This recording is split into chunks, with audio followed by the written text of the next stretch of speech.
మీద చేసినట్టు అప్పుడు ప్రభుత్వం మీద చేసిన పోరాటాల మీద ఆ రోజు లిక్కర్ దాగి చచ్చిపోయినటువంటి ఆ ప్రాణాల మీద ఆరోగ్యం పాడు చేసుకున్న వాళ్ళ మీద ఇన్వెస్టిగేషన్ ఈ ఒక్క క్రియ వల్ల కొద్దిగా ఎఫెక్ట్ పడుతుందని నేను యాక్సెప్ట్ చేస్తున్నాను చెప్తున్నాను నేను.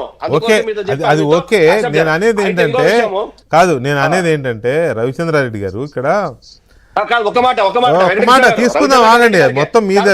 రవిచంద్ర రెడ్డి గారి గురించే చెప్పాలి, నేను రవిచంద్ర గురించి చెప్పాలి.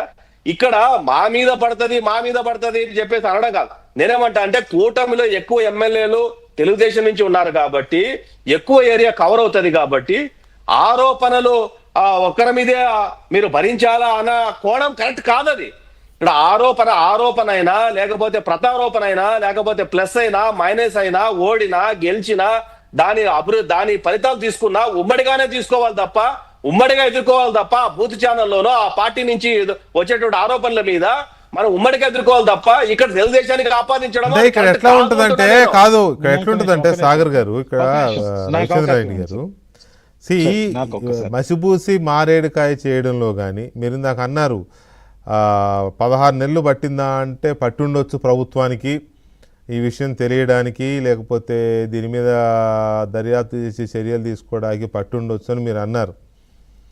ఇప్పుడు ఓకే 16 నెలల తర్వాతే చర్యలకు దిగారు అనుకుందాం, ఒకటి పాయింట్ నెంబర్ 1. దాని కొంతవరకు మీరు అన్నట్టుగా నేను అదే ఆలోచిస్తా. ఇప్పుడు చంద్రబాబు నాయుడు డ్రామా ఆడాడండి. ఆ డ్రామా ఏంటి చెప్పనా? ఆగండి సాగర్ గారు, ఆగండి, మీరు ఆగండి దయచేసి. మీరు ఆగండి, నేను చెప్పేది వింటే మీకు అర్థమవుతుంది. Thamballapalli TDP incharge Jayachandra Reddy, party నేత సురేంద్ర నాయుడు సస్పెన్షన్, నకిలీ మద్యంపై సీఎం సరికొత్త డ్రామా. ఇది వార్త అండి. ఆ కోతి పేపర్లో, కొబ్బరికాయ అందుకున్న కోతి పేపర్లో. ఏమండి, 2 నాయకుల్ని పార్టీ నుంచి చర్యలు తీసుకుంటూ సస్పెండ్ చేస్తే అది డ్రామా అవుతుందా, యాక్షన్ అవుతుందా?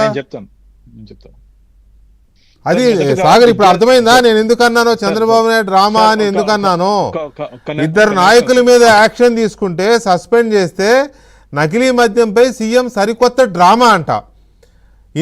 ఆయన హయాంలో, జగన్మోహన్ రెడ్డి హయాంలో ఎంతమందిని సస్పెండ్ చేశాడు, ఎంతమంది మీద చర్యలు తీసుకున్నాడు? ఏమన్నా కొంత వేసమేతమైన శరం ఉండాలి కదా ఇటువంటి క్యాప్షన్స్కి. రవిచంద్ర చెప్పండి.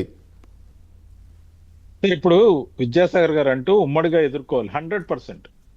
కూటమి ఉమ్మడిగానే ఇలాంటి దుర్మార్గమైన ప్రచారాన్ని ఉమ్మడిగా ఎదుర్కొంటుంది. నేను కూటమి వైపు నించుని మాట్లాడుతున్నా బీజేపీ సభ్యుడిగా.